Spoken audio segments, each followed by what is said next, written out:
அனைவருக்கும் என் அன்பான வணக்கங்கள். தேசிகனுடைய குருவாக்கு ஜோதிடம் இந்த சேனல் மூலமாக நான் உங்களை சந்திப்பதில் மிக்க மகிழ்ச்சி அடைகின்றேன். இன்று 11/8/2024 ஞாயிற்றுக்கிழமை சரியாக 9 மணி அளவில் தேசிகனுடைய குருவாக்கு ஜோதிடத்தின் மூலமாக இன்று ஒரு பெண் டாக்டருடைய மருத்துவருடைய ஜாதகத்தில் நாம் ஆய்வு எடுத்துக் கொண்டிருக்கின்றோம். ஆவணி மாதம் பிறக்கப் போகின்றன. ஏகப்பட்ட திருமணங்கள் நடக்கவிருக்கின்றன. முதல் முகூர்த்தமாக ஆவணி மாதம் 6ஆம் தேதி வியாழக்கிழமை முதல் முகூர்த்தம். நாம் என்ன செய்கின்றோம் என்றால், பொதுவாகவே அனைவரும் ஜாதகத்தை நம்புவர்கள் அந்த ஜாதகத்தை முழுமையாக நம்புகிறார்களா என்பது தெரியவில்லை. அதாவது வரன் நல்ல வேலையில் இருக்கிறாரா, அவர் ஐடி துறையில் இருக்கிறாரா,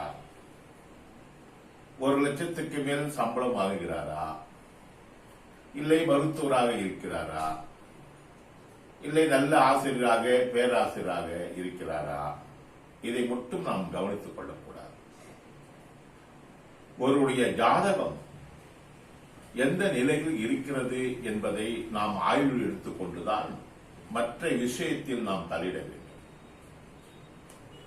பொதுவாக அனைவரும் இதை எதிர்பார்ப்பது என்னவென்றால், நட்சத்திர பொருத்தம் எப்படி உள்ளது, 10க்கு எத்தனை பொருத்தங்கள் உள்ளன, 10க்கு 7 பொருத்தம் மேல் இருந்தால் அந்த ஜாதகத்தை நாம் நினைத்துக் கொள்ளலாம் என்ற ஒரு தவறான கண்ணோட்டத்தில் இன்றும் மக்கள் இருக்கிறார்கள் என்பதுதான் வேதனை.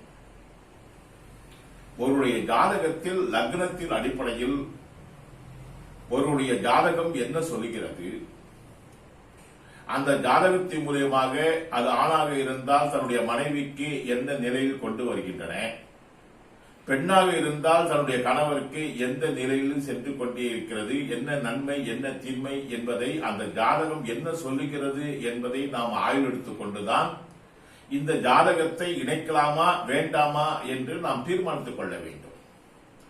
ஆனால் அதெல்லாம் விட்டுவிட்டு வெறும் நட்சத்திர பொருத்தத்தை மட்டும் பார்த்துவிட்டு நாளைக்கு திருமணம் நடந்த சில காலங்களில் குழந்தை பெற்றுவிட்டு விவாகரத்து நடத்துகின்ற சம்பவங்கள் மிகவும் அதிகமாகவே இருக்கின்றன. ஆகவே இதை தவிர்ப்பது நல்லது என்றுதான் நான் ஜாதக ஆய்வில் நான் மேற்கோள் காட்டி உங்களுக்கு நான் வலியுறுத்திக் கொள்கின்றேன். இது ஒரு பெண் டாக்டருடைய ஜாதகம். இவர் சென்னையை சேர்ந்தவர். 23/9/1998 பிறந்தவர். லக்னம் துலா லக்னம். நட்சத்திரம் சித்திரை 3ஆம் பாகம். லக்னத்துக்கு சந்திரன் இருக்கிறார். 5ஆம் இடத்தில் குருவும் கேது இருக்கிறார். 7ஆம் இடத்தில் சனி, 10ஆம் இடத்தில் செவ்வாய், 11ஆம் இடத்தில் சுக்கிரனும் ராகுவும், 12ஆம் இடத்தில் சூரியனும் புதனும். இதான் இவருடைய ஜாதகம். இவர் ஒரு பெண் மருத்துவர். இவருடைய ஜாதகம் என்ன சொல்கிறது என்றால், இந்த பெண் தன்னுடைய சுய பலத்தால் தன்னுடைய சுய அறிவால் நல்ல கல்வி பெற்று நல்ல வருவாய் உள்ள ஒரு தொழிலில் அமைவார் என்று காட்டுகிறது. எப்பவுமே ராகு கேதுக்கள் சந்திரனுடைய தொடர்புகள் இருக்கின்ற பொழுது இவர்கள் மருத்துவ துறையில் நிபுணராக வருகின்ற வாய்ப்புகள் அதிகமாக உள்ளன. அதே போல் இந்த பெண் ஒரு நல்ல மருத்துவராகவும் இருக்கிறார். ஆனால் இவருடைய திருமண வாழ்க்கையை எப்படி அமைத்து கொடுப்பது என்பதை அவங்க பெற்றோருக்கு தெரியவில்லை. இந்த பெண்ணுடைய ஜாதகத்தை எடுத்துக்கொண்டு சென்னையிலிருந்து வருகின்றார்கள் பெற்றோர்கள். நான் அவரிடம் என்ன சொன்னேன் என்றால், நேரடியாகவே உங்க பெண்ணுக்கு திருமணம் செய்ய முடியாது. அப்படி திருமணம் செய்தால் ஒன்று கணவர் பாதிப்பு ஏற்படுத்துவார் அல்லது இறந்து விடுவார்.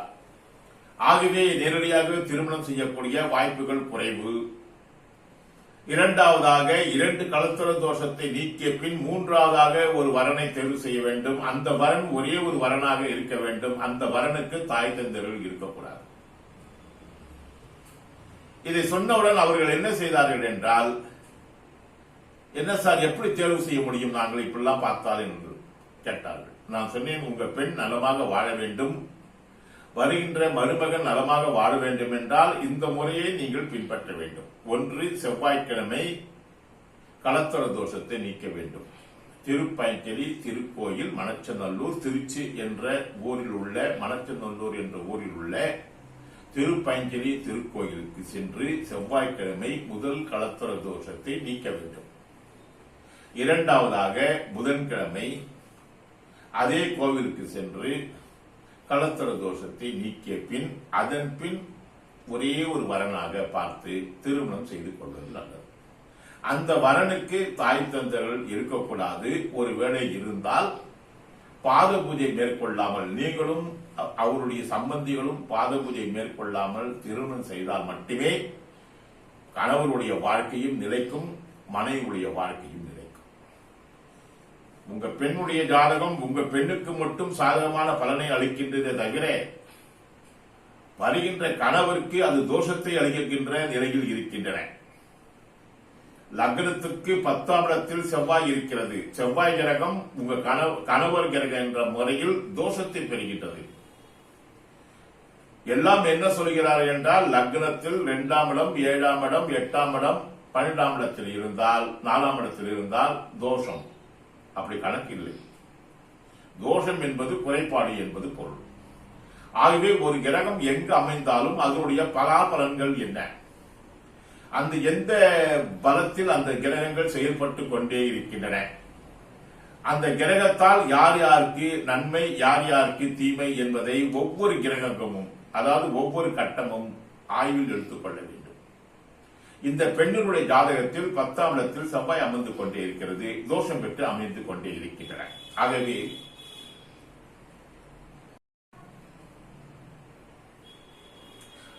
அந்த பெண்ணுடைய ஜாதகத்தில் நேரடியாகவே திருமணம் செய்கின்ற பொழுது தன்னுடைய கணவர் மன ரீதியாக பாதிக்கப்பட்ட ஒரு நபராக மாறிவிடுவார்.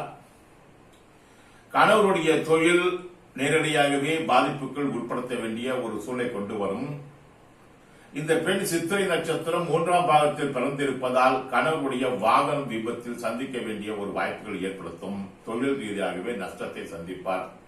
இவருடைய பேச்சு, இந்த பெண்ணுடைய பேச்சு கணவருக்கு தர்ம சங்கடமான ஒரு சூழ்நிலை கொண்டு வருகின்ற பொழுது அதனால் கணவர் நேரடியாகவே பாதிக்கப்படுவார். ஆகவே நேரடியாகவே திருமணம் செய்யக்கூடிய வாய்ப்பு இந்த பெண்ணுக்கு இல்லை.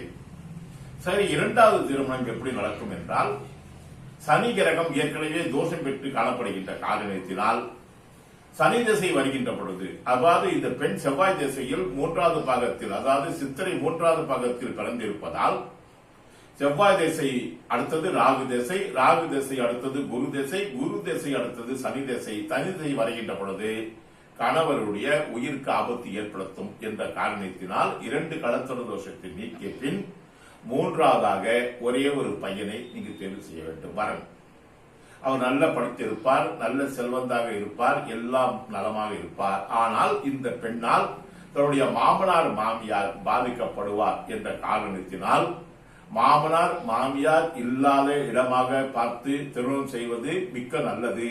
அப்படி இல்லை என்றால் மாமனார் மாமியார் பாத பூஜை மேற்கொள்ளாமல் தவிர்ப்பது நல்லது. அது காப்பாற்றிக் கொள்ளலாம் ஓரளவு. இந்த முறையை பின்பற்றாமல் நீங்கள் எத்தனை பொருத்தம் பார்த்து திருமணம் செய்து கொடுத்தாலும் உங்க பெண் நாளை பாதிக்கப்படுவார். அதனால் உங்களுடைய மருமகன் பாதிக்கப்படுவார். தேவையில்லாமல் அவருடைய வாழ்க்கையை சீர்திருத்தி விடாதீர்கள் என்று சொல்லி அனுப்பிவிட்டேன்.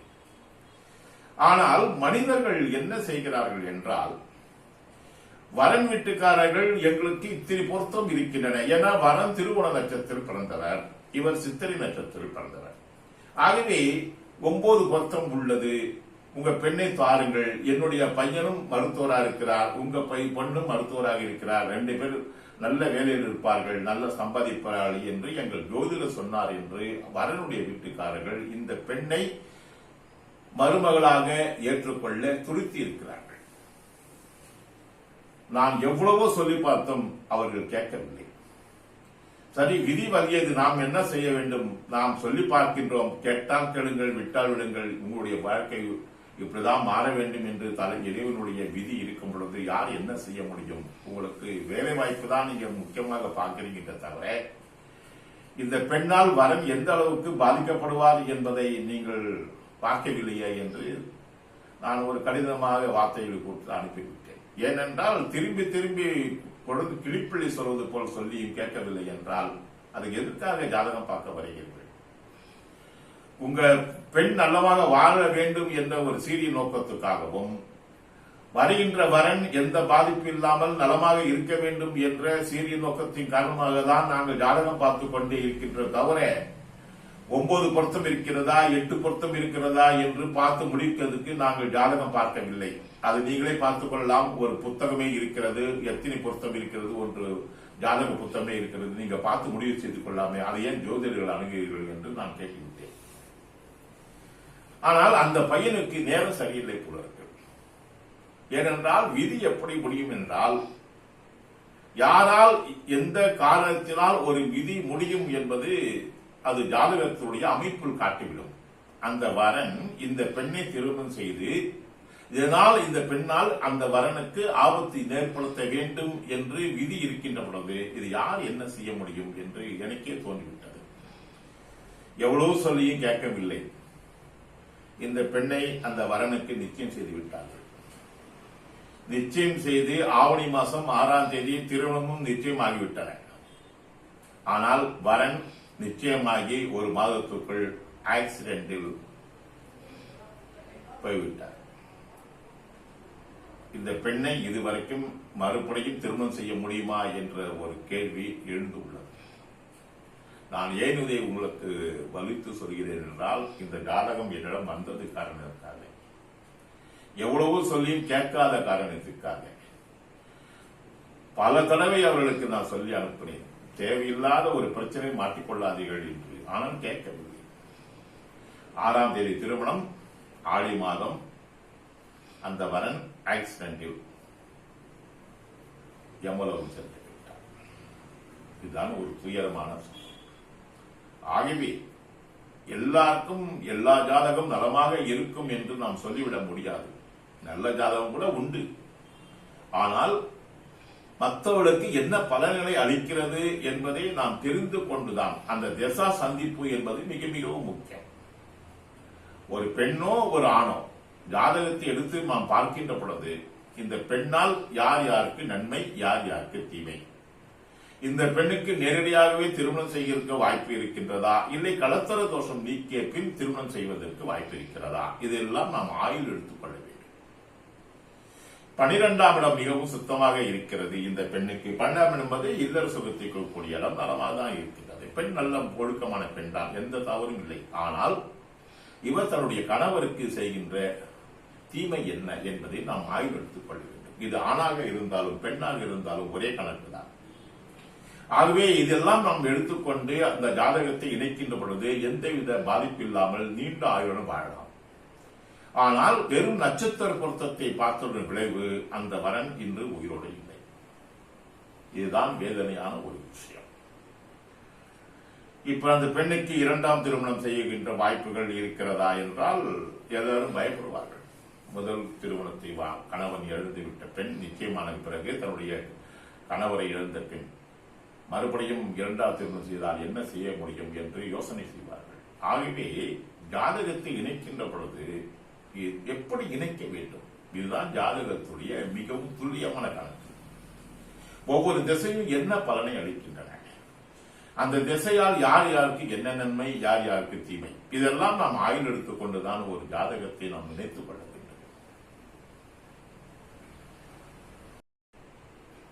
ஆகவே அன்பர்கள், நான் மீண்டும் வலியுறுத்தி சொல்வது என்னவென்றால், வாழ்க்கை என்பது வெறும் பணத்தில் மட்டும் அல்ல. ஆயுள் என்பது உங்களுடைய ஜாதகத்தின் கையில் உள்ளது. வாழ்க்கையும் உங்களுடைய ஜாதகத்தின், உங்களுடைய குழந்தைகளுடைய ஜாதகத்தின் கையில் உள்ளது.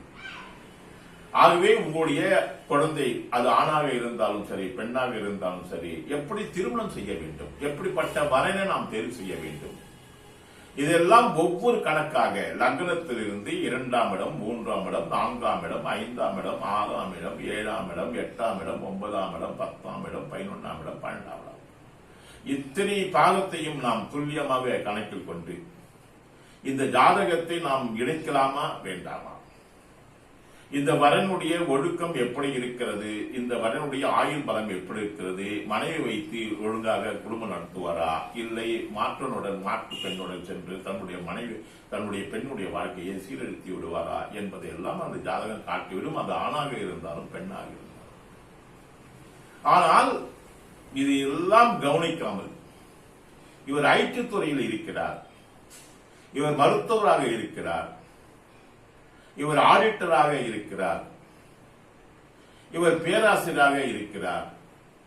ஆகவே பணத்தை மையமா வைத்து ஒரு ஜாதகத்தை இயக்கின்ற பொழுது அவளுக்கு மற்றது எல்லாம் கண்ணுக்கு புலப்படுவதே இல்லை. நாளை பாதிப்பு ஏற்படுகின்ற பொழுது எந்த பரிகாரம் பேசாது என்பதை நான் வலியுறுத்தி கேட்டுக்கொள்கின்றேன். ஆகவே நீங்கள் உங்களுடைய குழந்தைகளை ஜாதகத்தில் மிகவும் துல்லியமாக கணித்து உங்கள் ஜாதகம், உங்களுடைய குழந்தை ஜாதகம் எப்படி இருக்கிறது என்பதை நீங்கள் ஆய்வில் எடுத்துக்கொண்டு எப்படிப்பட்ட வரணையோ தேர்வு செய்ய வேண்டும் என்பதை நீங்கள் தான் தீர்மானித்துக் கொள்ள வேண்டும். கடவுள் உங்களுக்கு படைத்து விட்டார். உங்களுடைய ஜாதக ரகசியங்களை, உங்களுடைய வாழ்க்கை ரகசியங்களை உங்கள் ஜாதகத்தின் மூலமாக உங்களுக்கு அளித்து விட்டார். ஒரு நல்ல ஜோதிடரை அணுகி உங்களுடைய குழந்தைகளுடைய ஜாதகம் எப்படி இருக்கிறது என்பதை நீங்கள் கேட்டு தெரிந்து கொள்ளுங்கள். அதன் பிறகு என்ன படிக்க வைக்கலாம், இந்த குழந்தைக்கு அரசு துறை வேலையா, இல்லை தனியார் துறை வேலையா, அல்லது சுய தொழிலா, எப்படிப்பட்ட வாழ்க்கை, இவருடைய நிதி பலன் எப்படி இருக்கும், இவருடைய ஆயுள் பலம் எப்படி இருக்கும், இவருடைய குழந்தை பாக்கியம் எப்படி இருக்கும், இது எல்லாம் நாம் தெரிந்து கொள்ள வேண்டும். இங்கு ஒரு உயர் அதிகாரி ஒருவர் அவருடைய பையனுடைய ஜாதகத்தை கொண்டு வந்து பொருத்தம் பார்த்தார். அந்த பையனுடைய ஜாதகத்தை, அவருடைய பையன்தான், அவர் ஐடி துறையில் நல்ல வேலையில் இருக்கிறார் பெங்களூரில். அந்த பையனுடைய ஜாதகத்தை பார்க்கின்ற பொழுது ஆண்மையே இல்லை என்று வருகிறது. நான் அவரிடம் சொன்னேன், சார் நீங்கள் நல்ல மருத்துவரை காண்பித்து உங்க பையனுக்கு ஆண்மையே இல்லை என்று வருகிறது, திருமணம் செய்து என்ன செய்ய போறீர்கள்? உங்க பையனுக்கு வேலைவாய்ப்பு உறுதி, ஆயுள் உறுதி, நிதி பலன் உறுதி, வீடு வாகனம் எல்லாம் உறுதி. இதெல்லாம் கொடுத்த ஆண்டவன் ஆண்மையை குறைவாக கொடுத்து விட்டான். ஆகவே நீங்கள் நல்ல மருத்துவரை சென்று அணுகி ஆலோசனை பெற்று அதன் பிறகு நீங்கள் திருமணம் செய்வது நல்லது சார். தயவு செய்து இந்த ரகசியத்தை யாரிடம் சொல்லிவிட வேண்டாம். உங்க பையனே இதை சொல்ல வேண்டும், அவர் ஏன் மறைக்கிறார் என்று தெரியவில்லை. ஆகவே நானும் யாரிடமும் சொல்ல போவதில்லை. ஆகவே மருத்துவருடன் சென்று நீங்கள் ஆலோசனை பெற்று அது பிறகு திருமணம் செய்வது நல்லது சார் என்று சொல்லி அனுப்பினேன். அவர் என்ன செய்ய வேண்டும் என்றால், என் பையன் நல்ல உயரமாக நல்ல வாட்ட சட்டமாக இருப்பார், என்ன நீ இப்படி சொல்லுகிறீர்கள் என்று கேட்டார். உங்க பையன் எப்படி இருக்கிறார் என்பது நீங்கள் உருவத்தை வைத்து எடை போடுகிறீர்கள், நாங்கள் ஜாதகத்தை வைத்து எடை போடுகிறோம். உங்கள் பையன் பற்றி நாங்கள் எந்த குறையும் சொல்ல, ஆண்மை குறைவாக இருக்கிறது, திருமணம் செய்து கொண்டு அந்த பெண்ணை திருப்திப்படுத்த முடியாத ஒரு சூழ்நிலை உங்க பையனுக்கு இருக்கின்ற பொழுது எந்த ஒரு பெண்ணும் அதை ஏற்றுக்கொள்வாளா என்பதை நீங்கள் யோசனை செய்து கொள்ளுங்கள். வசதி இருக்கலாம், எல்லாம் இருக்கலாம், அவமானப்படுத்த வேண்டாம். ஏனென்றால் அந்த வரன் கண்ணீர் அகலம் 12ஆம் இடம் சூரியன் தாய் தந்தருக்கு கௌரவம் குறைகளை குறிக்கக்கூடிய நேரத்தில் இருக்கின்றன. குருவும் கேதுவும் ஒரே நேர்கோட்டில் சென்று கொண்டே இருக்கிறது. அந்த பெண்ணுக்கு அந்த வரனுக்கு குருவும் கேதுவும் ஆண்மை தோஷத்தை கொடுத்துக் கொண்டே இருக்கின்றன. 12ஆம் இடம் என்பது தன்னுடைய தாய் தந்தருக்கு அவமானம் படுத்த வேண்டிய ஒரு சூழ்நிலை இருக்கின்றபடியால் நீங்கள் எப்படிப்பட்ட ஜாதகத்தை எடுத்தாலும் இந்த விஷயத்தில் நீங்கள் அவமானப்பட வேண்டிய சூழ்நிலை ஏற்படுத்தும். ஆகவே மருத்துவரை சென்று ஆலோசனை பெற்று நீங்கள் திருமணம் செய்வது நல்லது. அல்லது இதே முறையில் உங்களுடைய பையன் என்ன சொல்கிறாரோ அதே மாதிரி அந்த பெண்ணுக்கும் ஆண்மையற்று அந்த பெண்மையற்று அந்த பெண்ணும் இருக்க வேண்டிய ஒரு ஜாதகத்தை இணைத்தால் மட்டுமே மைனஸ் இன்டு மைனஸ் பிளஸ் ஆக மாறும்.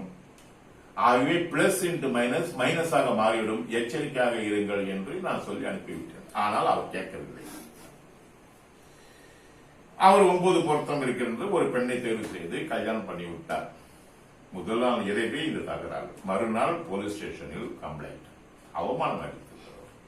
இன்றும் அந்த பையனுக்கு 3-4 வருடமாகிறது, கல்யாணம் ஆகவில்லை. நல்ல வேலை இருக்கிறார், வசதியான வீடு, மாடி வீடு எல்லாம் இருக்கின்றது, ஆனால் திருமணம் மட்டும் ஆகவில்லை. இது ஊரு ஃபுல்லாவே தெரிந்து விட்டது. எவனும் பொண்ணு தர மாட்டேன்றான், சொந்தத்தில் கூட பொண்ணு தரவில்லை அவன். நான் ஏன் இது சொல்கிறேன் என்றால், எல்லாருக்கும் எல்லாம் ஆண்டவன் கொடுத்து விட மாட்டான். ஏதாவது ஒரு குறை வைத்துதான் இருப்பார். ஆனால் அந்த குறை இது மாதிரி குறையாக வந்துடக்கூடாது. பொருளாதார ரீதியாகவே ஒரு ஆணுக்கு குறைவாக இருக்கின்ற பொழுது ஒரு பெண் ஜாதகத்தில் அது நிவர்த்தி பண்ணக்கூடிய வாய்ப்புகள் இருந்தால் அது நிவர்த்தி பண்ணிக்கொள்ளலாம். ஆனால் ஒரு வரனுக்கு ஆண்மை குறைவாக இருக்கின்ற பொழுது ஒரு நல்ல வலிமையான, அதாவது பெண் தன்மை அதிகமுள்ள ஒரு பெண்ணை சேர்க்கின்ற பொழுது அந்த பெண்ணுடைய உணர்வை இவர் திருத்தப்படுத்த முடியாத பொழுதுதான் தவறுகள் ஏற்படுகின்றன என்பதை நாம் உணர்ந்து கொள்ள வேண்டும். ஒரு ஆணுக்கும் அதே மாதிரி இருக்கும், பெண்ணுக்கு அதே மாதிரி இருக்கும். ஆனால் இணைக்கின்ற பொழுது அந்த ஜாதகம் என்ன சொல்லுகிறது என்பதை நாம் ஆய்வில் எடுத்துக்கொண்டுதான் எடுத்துக்க வேண்டும். ஆகவே நாம் சில ரகசியங்களை வெளியிலே சொல்ல முடியாது. பெற்றோர்கள் இதெல்லாம் உணர்ந்து கொண்டு உங்கள் குழந்தைகளை நல்ல கல்வி கற்று வையுங்கள், எல்லாம் செய்து விடுங்கள், அதெல்லாம் பிரச்சனைகளே இல்லை. குழந்தைகளுடைய மனநிலை எப்படி இருக்கின்றன, குழந்தைகளுடைய ஜாதகம் என்ன சொல்கிறது, எப்படிப்பட்ட வரனையோ தேர்வு செய்ய வேண்டும், இதெல்லாம் தெரிந்து கொண்டு நீங்கள் உங்க குழந்தைக்கு வாழ்க்கை அமைத்துக் கொடுத்தால் மட்டுமே உங்க குழந்தையுடைய வாழ்க்கை சிறப்பு பெறும்.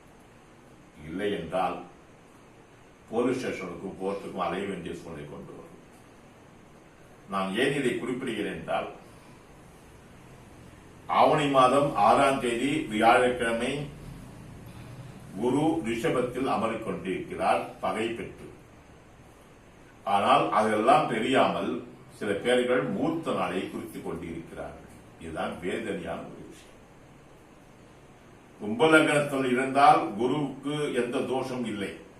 ஒவ்வொரு லக்னத்துக்கும் குரு என்ன செய்வார் என்று கணக்கில் எடுத்துக்கொண்டு கும்ப லக்னத்துக்கு குடும்ப கிரகம் என்ற வகையில் 6ஆம் தேதி பிறகு தோஷம் அளிக்கவில்லை, நலமாக இருக்கிறார். ஆனால் அவரால் தோஷம் பெறுகின்ற நபர் யார் என்றால் மாமனார் மாமியார் தோஷம் பெறுவார். ஆகவே ஒவ்வொரு கிரகமும் ஒரு தோஷத்தை பெறுகின்றன.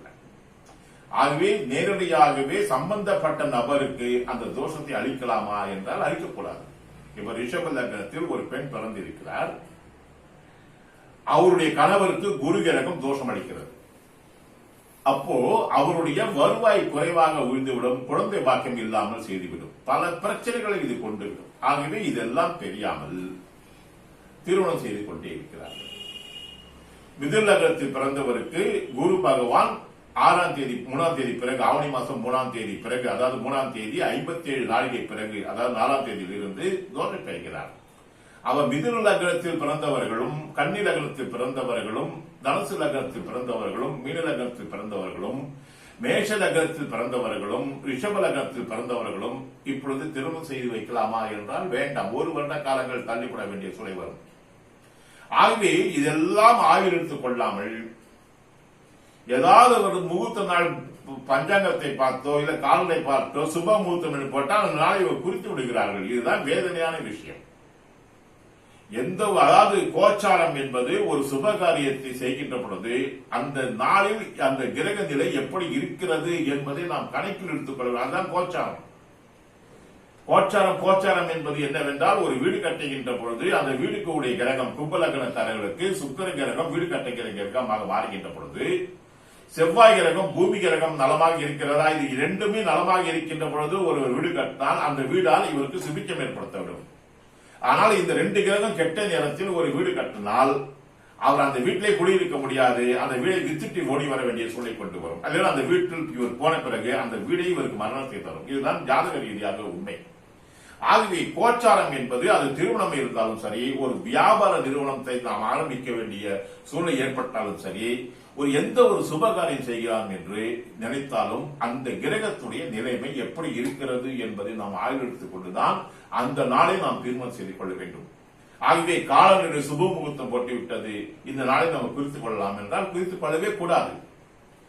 இது பல பேருக்கு சொல்லியும் யாருக்கும் விளங்காமல் நாளைக்கு பாதிப்பு ஏற்பட்ட பிறகு ஜாதகத்தை தூக்கிட்டு வந்து என்ன பரிகாரம் செய்யலாம் என்று கேட்கிறார்கள். எந்த பரிகாரம் செய்து என்ன பலன் என்பது புரியவில்லை. செய்கின்ற பொழுதே ஒழுங்காக செய்வதில்லை. ஆனால் அதுக்கப்புறம் இது மாதிரி காரியங்கள் நடக்கின்ற பொழுது பரிகார தேதி அழிந்து கொண்டே இருக்கிறார்கள். இது பல பேர்கள் செய்து கொண்டிருக்கின்ற தவறாகும். ஆகவே நான் உங்களுக்கு அறிவுறுத்தது என்னவென்றால், இந்த தேசிகனுடைய குருவாக்கு ஜோதிடம் என்பது நடந்த சம்பவத்தை உங்களிடம் நான் எடுத்துக்கொண்டு இருக்கின்றேன். ஆகவே அன்பர்கள் எல்லோரும் நலமாக இருக்க வேண்டும். வாழ்க்கையில் உங்களுடைய குழந்தைகளும் நலமாக இருக்க வேண்டும். யாரும் எந்த ஒரு கஷ்டத்தையும் அனுபவிக்க கூடாது என்பதின் அடிப்படையில் தான் இப்படிப்பட்ட ஒரு ஜாதகத்தை நடந்த சம்பவத்தின் அடிப்படையில் உங்களிடம் நான் தெளிவுபடுத்திக் கொண்டிருக்கின்றேன். தயவுசெய்து நீங்கள் இந்த சேனலை நீங்களும் பாருங்கள். உங்களுடைய நண்பர்களுக்கும் இந்த சேனலை பார்க்க சொல்லி அனுப்புங்கள். தேசிகனின் குருவாக்கு ஜோதிடம் சப்ஸ்கிரைப் பண்ணுங்கள். அந்த கருப்பு பட்டனை அனுப்பி நீங்கள் என்னுடைய வீடியோவை பதிவு செய்து கொள்ளுங்கள். அதே போல் உங்களுடைய நண்பர்களுக்கும் இந்த வீடியோவை அனுப்புங்கள். ஏனென்றால் குடும்பம், இந்த உலகத்தில் பிறந்த அனைவருக்கும் ஜாதக பலன்தான் உண்டு. அவரவர் ஜாதகங்கள் என்ன சொல்கிறது என்பதை அவரவர்கள் உணர்ந்து அதன்படி நடந்து கொண்டால் எந்த பிரச்சனையும் நம்மளுக்கு ஏற்படாது. இதை நீங்கள் உணர்ந்து கொள்ள வேண்டும் என்பதற்காக தான் இந்த சேனலை உங்களுக்கு அளித்துக் கொண்டே இருக்கின்றேன். பல நல்ல ஜோதிடர்கள் இந்த உலகத்தில் இருக்கிறார்கள். ஆகவே திறமையான ஜோதிடர்களை அணுகி உங்களுடைய ஜாதகத்தை காட்டி எப்படிப்பட்ட வாழ்க்கை எனக்கு என் குழந்தைகளுக்கு அமைந்துவிடும், எப்படி அமைத்துக் கொள்ள வேண்டும் என்பதை நீங்கள் முன்கூட்டியே தெரிந்து கொள்ளுங்கள். என்ன கல்வியை தரலாம் இந்த குழந்தைக்கு? ஐடி துறையா, இல்லது மருத்துவத்துறையா, இல்ல வேளாண்மை துறையா, இல்ல ஆசிரியர் துறையா, இல்லை தனியார் துறையில் என்ன வேலை, இல்ல சுய தொழில் செய்து சம்பாதிக்கக்கூடிய வாய்ப்பு உண்டா என்பதை பிறந்த உடனேயே அந்த குழந்தையுடைய ஜாதகம் என்ன சொல்கிறதோ அந்த ஜாதக ரீதியாகவே உங்க குழந்தையை விட்டு செல்லுங்கள். ஆகவே டிராக் மாற வேண்டாம், ஆக்சிடென்ட் ஏற்பட்டுவிடும். ஆகவே உங்க ஜாதகம் என்ன சொல்கிறது? இந்த உலகத்தில் பிறந்த அனைவரும் அறிவாளிகள் தான். ஆனால் நாம் ரூட்டை மாற்றுகின்ற பொழுது அறிவாளிகளும் முட்டாள்களாக மாறிவிடுகிறார்கள். இதுதான் உண்மை. ஆகவே இதெல்லாம் தெரிந்து கொண்டு வாழ்க்கை அமைத்துக் கொடுப்பது நல்லது என்று நான் சீரிய சிந்தனை அடிப்படையில் இதை ஜாதகத்தை நாம் அளித்துக் கொண்டே இருக்கின்றேன். நாளை இன்னொரு ஜாதகத்தினுடைய ஆய்வு நாம் எடுத்துக் கொள்வோம். நன்றி, வணக்கம், வாழ்க வளமுடன்.